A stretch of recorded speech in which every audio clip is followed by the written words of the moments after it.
सोचिए अगर आपकी टीम मुश्किल में हो, आपका सबसे भरोसेमंद नेता संकट में हो और पूरी पार्टी दबाव में हो, तब आप क्या करेंगे? आमतौर पर जवाब सीधा होता है। आप मैदान में उतरेंगे, अपने लोगों के साथ खड़े होंगे, हर मोर्चे पर लड़ेंगे। लेकिन राजनीति में हर जवाब इतना सीधा नहीं होता। यहाँ कई बार सबसे बड़ा दाव वही होता है जो दिखता नहीं है, और इसी अनदेखे दाव की कहानी है राघव चड्ढा। ये कहानी सिर्फ एक नेता की नहीं है, बल्कि उस नई राजनीति की है जहां मौजूद रहकर भी दूरी बनाई जाती है और दूरी बनाकर भी प्रभाव कायम रखा जाता है। जहां शोर से ज्यादा खामोशी काम करती है, यहां हर बयान से ज्यादा अहम होती है कब चुप रहना है। साल 2015 को याद कीजिए। दिल्ली की राजनीति में एक बड़ा बदलाव आया था। आम आदमी पार्टी ने सत्ता में वापसी की थी और झाड़ू क्रांति पूरे देश में चर्चा का विषय बन गई थी। उस दौर में हर मंच पर एक युवा चेहरा नजर आता था, तेज, आत्मविश्वासी और बेहद स्पष्ट। वो चेहरा था राघव चड्ढा।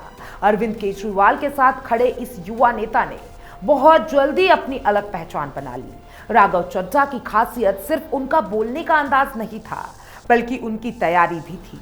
टीवी डिबेट्स में जब वो आते थे तो आंकड़ों के साथ बात करते थे, विपक्ष को सीधे चुनौती देते थे और अपनी बात बिना हिचकिचाहट के रखते थे। धीरे धीरे वो पार्टी का एक मजबूत चेहरा बनते चले गए। युवाओं के बीच उनकी लोकप्रियता बढ़ती गई और मीडिया में उनकी पहचान एक तेज तर्रार नेता के रूप में बन गई। लेकिन राघव की कहानी सिर्फ राजनीति तक सीमित नहीं है। उनकी पढ़ाई लिखाई और बैकग्राउंड उन्हें बाकी नेताओं से अलग बनाती है। दिल्ली के प्रतिष्ठित स्कूल से पढ़ाई, फिर कॉलेज, उसके बाद चार्टर्ड अकाउंटेंसी और फिर लंदन स्कूल ऑफ इकोनॉमिक्स से उच्च शिक्षा।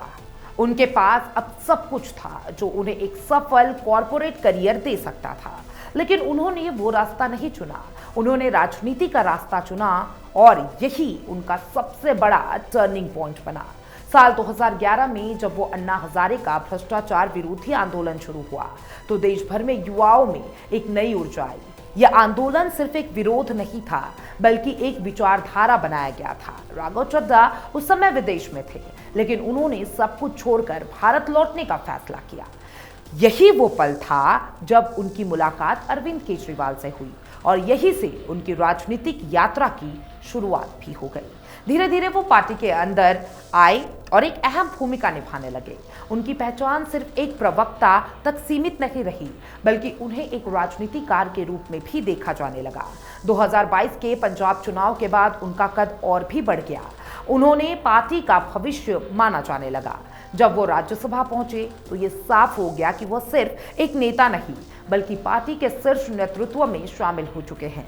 लेकिन राजनीति में हर कहानी सीधी नहीं चलती है, हर ग्राफ एक जैसा नहीं रहता और यही से शुरू होती है राघव चड्ढा की कहानी का सबसे दिलचस्प हिस्सा। मार्च 2024 में एक बड़ा घटनाक्रम हुआ। अरविंद केजरीवाल को परिवर्तन निदेशालय ने गिरफ्तार कर लिया। यह आम आदमी पार्टी के लिए सबसे बड़ा घटना था।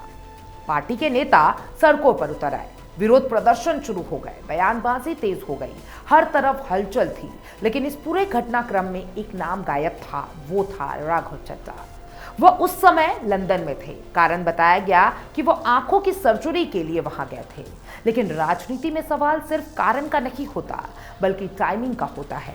जब पार्टी को सबसे ज्यादा जरूरत थी, तब उनका वहां होना कई लोगों को खटका। सोशल मीडिया पर सवाल उठने लगे, राघव चड्ढा कहाँ है? इसके बाद जो हुआ उसने इस सवाल को और गहरा दिया।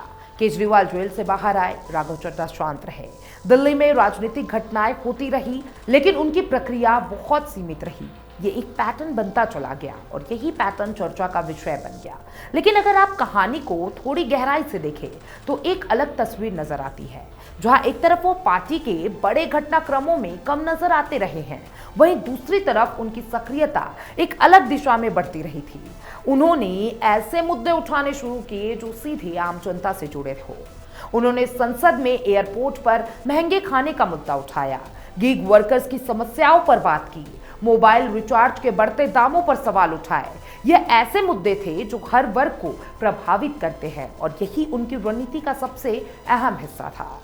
उनके वीडियो सोशल मीडिया पर वायरल होने लगे, लाखों करोड़ों लोग उन्हें देखने लगे और सबसे खास बात यही रही कि उन्हें किसी पार्टी पर सीधा हमला नहीं किया, उन्होंने बीजेपी पर सीधा निशाना साधा और ना ही अपनी पार्टी के अंदर चल रही समस्याओं पर खुलकर बात की।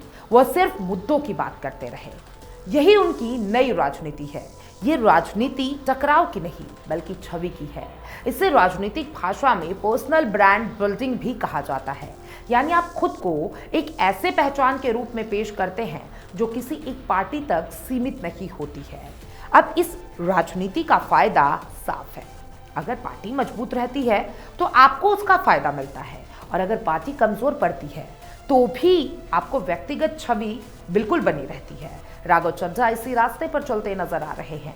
उन्होंने खुद को पूरी तरीके से अलग नहीं किया, लेकिन पूरी तरीके से जोड़ा हुआ भी नहीं दिखाया। उन्होंने एक बैलेंस बनाए रखा और यही बैलेंस उनकी सबसे बड़ी ताकत बन गया। आज उनकी छवि एक पार्टी नेता से ज्यादा एक युवा, पढ़े लिखे और समझदार नेता की बन रही है। सोशल मीडिया पर उनकी पकड़ मजबूत है। युवा उन्हें सुनते हैं, उनकी बातों को गंभीरता से लिया जाता है। अब सबसे बड़ा सवाल यही है, आगे क्या होगा? क्या वह आम आदमी पार्टी में ही रहेंगे और वहीं से अपनी राजनीति को आगे बढ़ाएंगे, या फिर वो किसी नई दिशा की ओर बढ़ रहे हैं, या फिर वह सिर्फ सही समय का इंतजार कर रहे हैं? राजनीतिक गलियारों में कई तरीके की चर्चाएं हैं। कुछ लोग मानते हैं कि वह 2029 के लोकसभा चुनाव की तैयारी कर रहे हैं। उनका राज्यसभा कार्यकाल 2028 तक है, यानी उनके पास समय भी है और मंच भी। अब वह इस समय अपनी छवि को मजबूत कर रहे हैं ताकि सही समय आने पर बड़ा कदम उठाया जा सके। सबसे दिलचस्प बात यही है कि इस पूरे मामले में तीनों तरफ खामोशी है। राघव चड्ढा खुद कुछ नहीं कह रहे हैं, पार्टी खुलकर कुछ नहीं कह पा रही है, और विरोध भी सीधे तौर पर उन पर हमला नहीं करता है। यह खामोशी ही सबसे बड़ा संकेत है कि अंदर ही अंदर बहुत कुछ चल रहा है। आज की राजनीति बदल चुकी है।